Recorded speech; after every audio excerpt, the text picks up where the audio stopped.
এক বাড়িতে আগুন লেগে যায়। সবাই সেই আগুন নেভাতে থাকে। সেই বাড়িতে একটা পাখির বাসাও ছিল। সেই পাখিটা তার ঠোঁটে জল ভরে আগুনে ঢালতে শুরু করে। সে বারবার গিয়ে জল এনে আগুনে ঢেলে দিতে থাকে। একটা কাক এটা দেখছিল এবং সে পাখিটিকে বলল, এই যে পাগল, তুমি এই আগুন নেভানোর জন্য যতই চেষ্টা করো না কেন এটা নিভবে না। তখন পাখিটা বলে উঠল, আমি জানি আগুন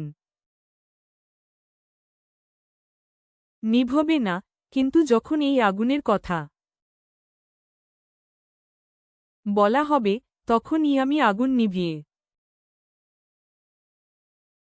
ফেলার দলে গণ্য হব আর তুমি গণ্য হবে তামাশা দেখার দলে। মোরাল, দুনিয়া শুধু তামাশা দেখে।